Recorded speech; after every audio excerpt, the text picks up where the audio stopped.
I've been stuck in school detention for 3 years. If you can read this, please send help. It was stupid and immature. I'll be the first to admit that. But it's not like I killed anyone. And if you want to try to understand things from my perspective, there was really no way that I could not do it. First, because his name was Mr. Hillrow. Second, because he acted like a dick, always calling on you the one day you didn't do the reading, and then dragging out the torture in front of the whole class.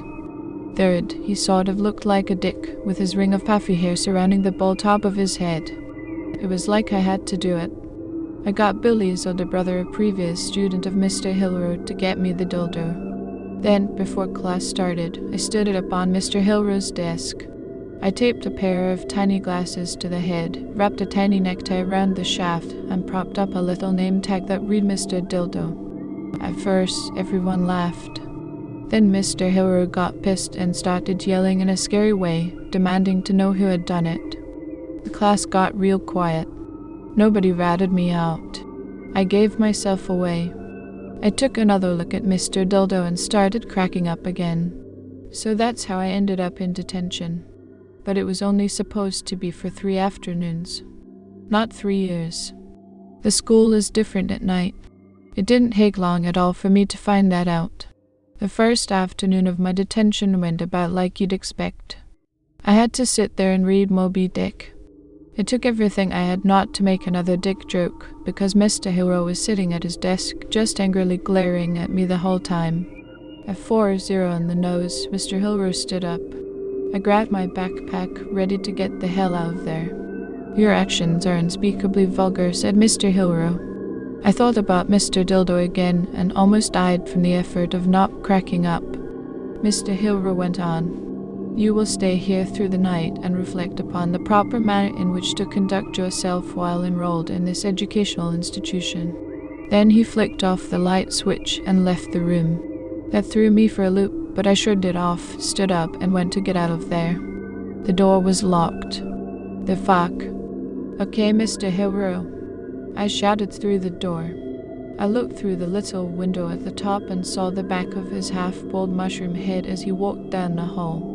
"You got me. Gotta hand it to you. That's a good one. I've definitely learned my lesson." Mr. Hillrow disappeared around the corner. I stood staring out of that little window for about 15 minutes before it started to dawn on me that the bastard really meant to keep me locked in that room all night. I wasn't even mad at him. He'd got me. When I pulled out my phone to call my parents, it wasn't to rat him out. It was because I had no intention of staying in that damn room all night. No reception. I hadn't told my parents about detention, but knowing them, I figured they'd put the pieces together soon enough. They'd start calling my friends who did know about detention. I just hoped my friends wouldn't feel like they were ratting me out by telling my parents where I was. I walked over to the exterior window and held my phone up to it. Still no reception. I tried to open the window, but it was jammed shut. I looked down to the parking lot below. People were leaving for the day. I thought about breaking the window and jumping for it, but I was on the 2nd floor and it was too far down onto the pavement. Plus, I knew I'd get in a bunch of shit for breaking school property. I tried to flick on the light switch, but the light didn't come on. Then, for the next hour, I did something that I'll never forgive myself for. I burned through my phone's battery playing some dumbass game. I don't even remember what. As my phone died, I looked up and noticed that the room was dark. The light coming through the window was getting dimmer and dimmer. It started to feel really eerie. I banged on the door for a while, trying to get someone's attention. No one came. As the last bit of light faded away, I took one last look outside through the window. The parking lot was now empty. Now the room was very dark. I started to panic. I did not want to spend the night in that room, but it was looking like I didn't have a choice. After a bit of mindless pacing, I heard a click and the door to the classroom slowly swung open to the hallway, seemingly of its own accord. "Hello?" I asked into the darkness.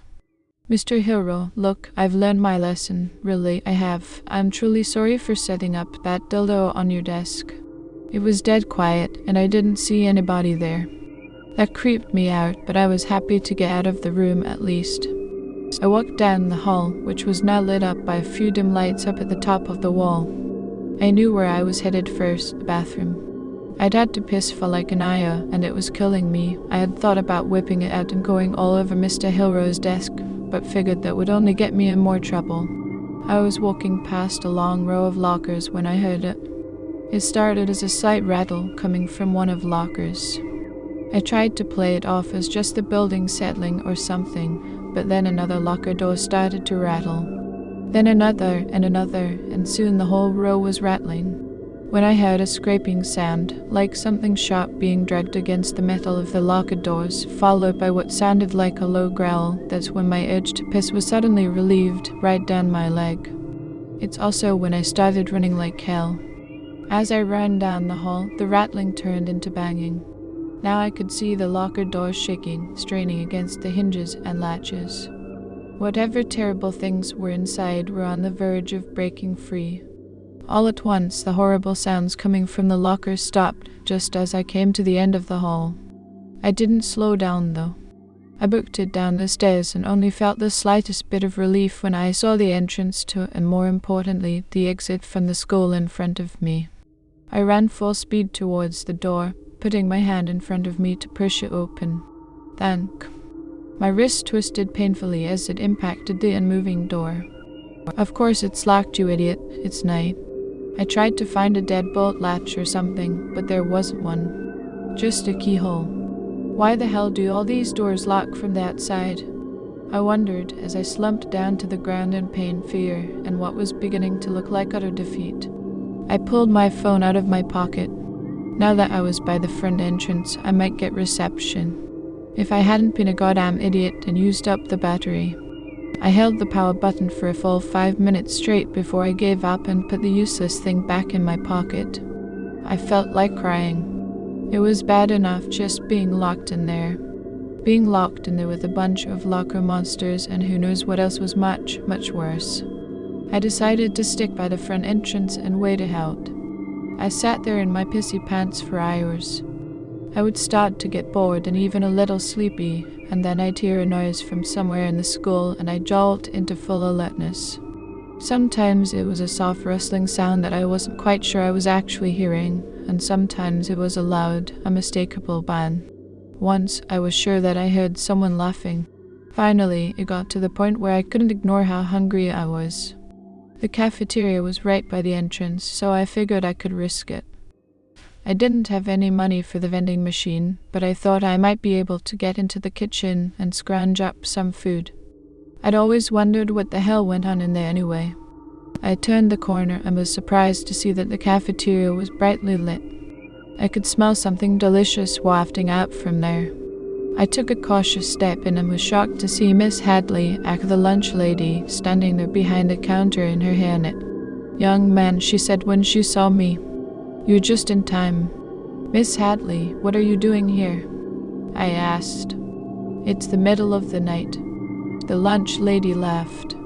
"Oh, sometimes when I can't sleep, I come down here and try out a new recipe, and tonight, oh boy, I've come up with something out of this world. I think the children will love it." Something clicked in my adult mind. "So you have a key?" I asked. "You can let me out of here." "Of course I have a key, silly, but before you go, won't you try my newest dish? You look hungry." She was right about that. I was ready to get the hell out of there, but at least now I knew that I could get out of there. I didn't see the harm in chowing down first, especially since it smelled so good. I grabbed a tray and held it out to her. Behind the counter, she scooped some mashed potatoes onto a plate and then put a cut of juicy steak on there too. She put the plate on my tray. "Thanks," I said. "Let me know what you think," she said, smiling. I sat down and dug into the mashed potatoes. Damn, they were good. Just the right balance between fluffy and creamy and a hint of garlic to top it off. Then I cut off a chunk of steak and put it in my mouth. It was wonderful, but it didn't taste like any steak I'd ever had before. And I said, "This is great. What is it?" "Meat," said the lunch lady. "Yeah, I figured. What I meant was, what kind of?" A scream coming from back in the kitchen cut me off. "Miss Hadley, can I go now?" You don't like your meat, young man? Asked Miss Hadley, frowning. Oh, no, it's great. It's just, my parents are probably worried sick about me. I've been stuck here all night. Mr. Hilrow locked me in. Another scream. What's that screaming? I asked. Oh, that'll be Lily, my assistant, said Miss Hadley. She's forever burning herself, or if not that, it's a slip of the knife. Clumsy girl, but has a great instinct for cooking. Miss Hadley, can I please go? Very well, young man. I'll see you to the door. Just what I wanted to hear. A way out of the nightmare.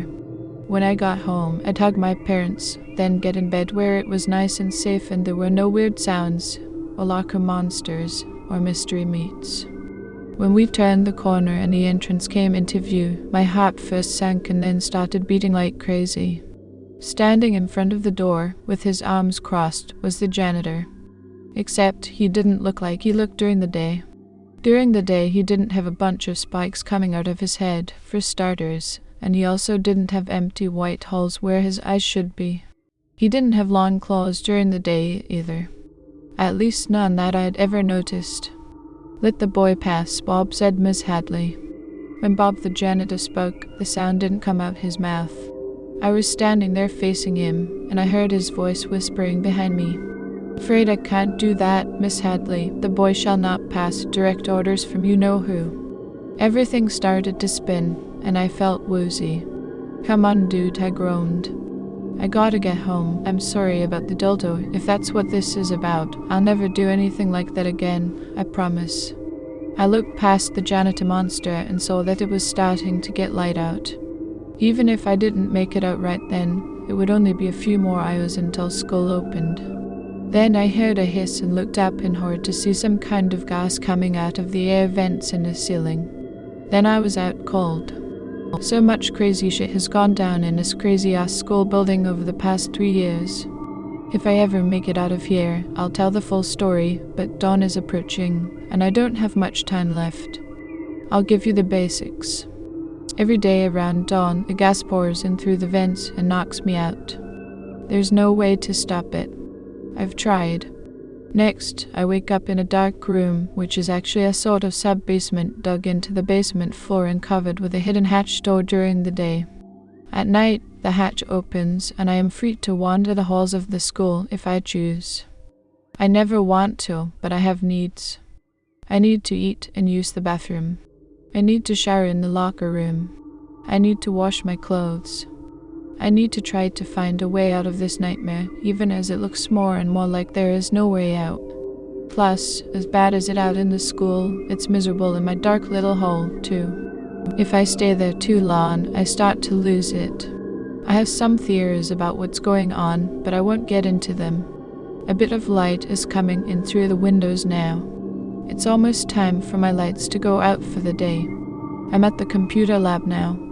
I have very limited access to the internet, and it seems pretty random what sites I can and can't visit.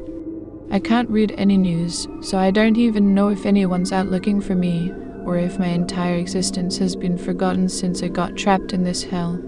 Lately, I've come across this forum. This is, for some reason, the only subreddit that I can read.